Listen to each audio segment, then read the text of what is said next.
Hello everyone, welcome back to my channel. आज का video थोड़ा स्पेशल है क्योंकि हम डे 14 और डे 13 को एक साथ कवर करने वाले हैं। कंसिस्टेंसी का ग्राफ थोड़ा अप डाउन होता है बट रुकना नहीं है। एसएससी सीजीएल की जर्नी में हर दिन एक नया चैलेंज होता है। सो बिना किसी देरी के let's dive into my last 48 hours of intense prep. अब अगर डे 13 की बात करें तो मेरे सारे टारगेट्स पूरे हो गए थे क्वांट में मिक्सचर्स और लेकिन प्रैक्टिस नहीं किए थे। मैंने मिक्सचर के वीडियो लेक्चर अटेंड किया था। रीजनिंग में भी जो चैप्टर पढ़ना था वो पढ़ लिया था और प्रैक्टिस भी कर ली थी। इंग्लिश में वो कैप कर लिया था और वॉइस भी कर लिया था। एडिटोरियल भी देख लिया था मैंने, बट मैंने वॉइस प्रैक्टिस नहीं की थी। और भाई जीएस का लेक्चर भी अटेंड कर लिया था, एंशिएंट हिस्ट्री का। और डे 14 भी मेरा पूरा डन था। प्रॉफिट एंड लॉस के लेक्चर्स भी देख लिए थे, प्रैक्टिस भी की थी मैंने इसके क्वेश्चन।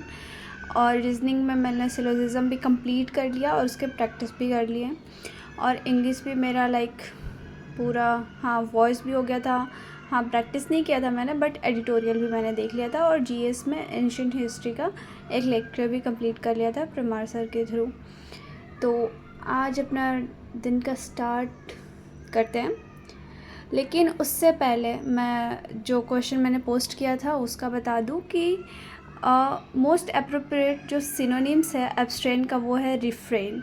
रिफ्रेन का मतलब होता है कि किसी चीज़ को रोकना। और बात करें कि कौन है जिन्होंने अर्थशास्त्र लिखा था तो वह है चाणक्य। ऑलमोस्ट ये तो सबसे इजी क्वेश्चन है, जिनको हम कौटिल्य भी कहते हैं, विष्णुगुप्त भी कहते हैं। तो he is the writer of अर्थशास्त्र जो कि मौर्यन एम्पायर में थे। और एक और सिनोनिम की बात करें डे 14 वाला जो था परनीसियस, उसका था हार्मफुल। बाकी जो भी थे वो सब बेनिफिशियल, ग्रेटफुल, ये तो अच्छे वर्ड्स हैं। परनीसियस का सिनोनिम्स होता है हार्मफुल। और यंगेस्ट जो माउंटेन रेंज है वो है हिमालय, और जो सबसे ओल्डेस्ट है वो है अरावली रेंज। ओके, तो इसके साथ अपना डे का स्टार्ट करते हैं।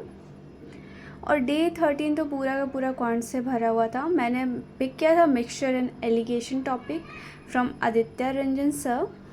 ऑनेस्टली उनके कॉन्सेप्ट समझाने का तरीका टॉप नॉच है। सीपीआर, कांस्टेंट प्रोडक्ट रिलेशन और क्रॉस मल्टीप्लिकेशन वाला मेथड्स ने बहुत इजी कर देता है चीज़ों को। मैंने सर का क्लास ख़त्म करने के बाद उनके बुक से प्रैक्टिस भी किया था। मिक्सचर तो मैंने प्रैक्टिस नहीं किया था, मैंने प्रैक्टिस किया था प्रॉफिट एंड लॉस जो मैंने डे 14 में किया था। और उसके बाद मैंने ऑलमोस्ट 50 क्वेश्चन किए थे आई गेस, मुझे जहाँ तक याद है। सर टॉपिक वाइज पढ़ाते हैं तो उन टॉपिक से ही, और उनका बुक में भी टॉपिक वाइज ही क्वेश्चन है, तो मैं वहीं से उनके बुक से ही टॉपिक वाइज क्वेश्चंस लगाती हूँ। तो जो टॉपिक मैं सर से पढ़ती हूँ वही वाले टॉपिक से क्वेश्चंस भी उनके बुक से कर लेती हूँ। ऑब्वियसली हमें पता है कि we just don't need to watch the video, हमें उसके साथ सॉल्व भी करना है टीचर के साथ साथ। तो क्लास में तो मैं सॉल्व नहीं कर पाती, तो इसलिए जब क्लास लेने के बाद प्रॉपर उसके बाद उनके बुक से सॉल्व करती हूँ। तो दो चीज़ें कवर हो जाती हैं, एक जो एक्स्ट्रा क्वेश्चंस होते हैं प्लस जो सर ने क्लास में क्वेश्चन करवा रखी थी करवाते हैं वो क्वेश्चंस उनके बुक में भी होते हैं, तो फिर वो भी प्रैक्टिस हो जाती है। तो याद भी आ जाता है कि हाँ ये क्वेश्चन समझ तो आ गया था तो अब बन भी सकता है। तो उनके बुक से मैंने क्वेश्चंस भी उन्हीं की तरह टाइप वाइज मैंने लगा लिए थे क्वेश्चंस। अब बात करते हैं रीजनिंग की। रीजनिंग में मैंने एक बड़ा माइलस्टोन हिट कर लिया है। मेरा जो सिलोजिज्म चैप्टर है कंप्लीट हो गया है। डे 13 और डे 14 मिला के मेरा चैप्टर वो वाला कंप्लीट हो गया फाइनली। उसमें 6 लेक्चर्स थे, 6 या 8 जितने भी थे, 6 थे आई गेस। मैंने सारे देखे, सारे कंप्लीट किए, बहुत टाइम लग गया। और वो जो सोवियत सर का वेन डायग्राम वाला पार्ट इतने अच्छे से उन्होंने करवाया, सम ऑल में जो कन्फ्यूज़न होता है वो सब उन्होंने क्लियर कर दिया। फाइनली ये चैप्टर कंप्लीट हो गया। मुझे नहीं लगता कि पूरे रीजनिंग में इतने सारे लेक्चर्स किसी भी चैप्टर के थे इस चैप्टर को छोड़कर। रीजनिंग के तो चैप्टर कंप्लीट करते ही मैंने फाइनली इसकी शुरुआत हो गई। जो पेनागल बुक मैंने लिया है फाइनली उसका शुभारंभ हो गया। मैंने सिलोजिज्म का उसी से क्वेश्चन लगाया। पहले तो मैं चैप्टर 1 में एनालॉजी देख के उसके मैं क्वेश्चन लगाने बैठी, बट मुझे लग रहा था कि ये मैच क्यों नहीं कर रहा जो मैंने आज पढ़ा है, ये अलग क्यों लग रहा है। फिर मैंने कहा अरे मैंने तो एनालॉजी का चैप्टर खोल के रखा है प्रैक्टिस के लिए, जबकि मैंने पढ़ा था सिलोजिज्म। फिर मैंने देखा और मैं सिलोजिज्म पे गई। एक तो ऐसा इसका प्रोनाउंसिएशन है इतना ऐसा, तो मैं वहाँ पर गई और फिर मैंने उसके क्वेश्चंस लगाए। उसमें 248 क्वेश्चन है टोटल। मैंने सिर्फ 110 तक किया, उतना ही, क्योंकि 1-1.5 घंटे में उतना ही हो पाया।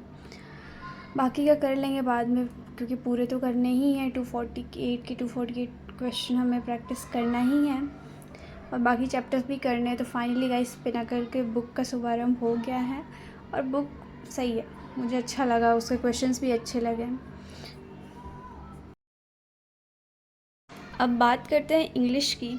तो आप सबको पता है कि मैं वापस तरुण सर पर मैंने स्विच कर लिया है प्रशांत सर से, क्योंकि मुझे तरुण सर के पढ़ाने की आदत हो गई थी। तो मुझे किसी और टीचर से पढ़ने का मन नहीं कर रहा था, ऐसा लग रहा था उनका समझ में ही नहीं आ रहा था।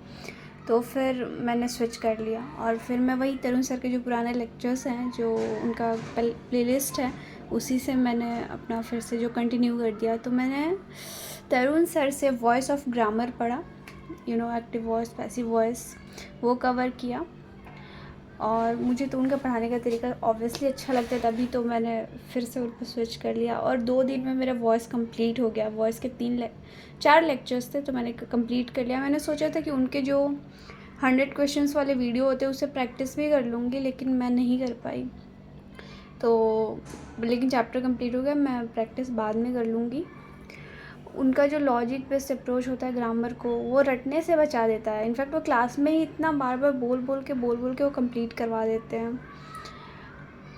और दिन का एंड होता है जीएस के साथ। एंशिएंट हिस्ट्री के लाइक प्रमा सर का जो वीडियो मैंने वहाँ से किया, सीरियसली उनका कंटेंट इतना लाइक एग्जॉस्टिव है कि कुछ और देखने की ज़रूरत ही नहीं पड़ती। इंडस वैली और वैदिक पीरियड उन्होंने सब बताया। नोट्स तो ऑब्वियसली हमें बनाना नहीं है, क्योंकि नोट्स मिल जाएंगे। और हिस्ट्री थोड़ी हैवी हो सकती है, इसलिए मैंने इसे हमेशा की तरह दिन के एंड में रखा और फिर मैंने लास्ट में इसको कर लिया। तो ये था मेरा डे 13 और डे 14 का रिकैप। 2 दिन 2 नए टॉपिक्स और बहुत सारी मेहनत। अगर आप भी प्रिपेयर कर रहे हो तो कमेंट सेक्शन में बताओ कि आपका सबसे वीक सब्जेक्ट कौन सा है, मैथ्स या जीएस। कल मिलते हैं नए टारगेट के साथ, पढ़ते रहिए। Bye, like share and subscribe. Thank you.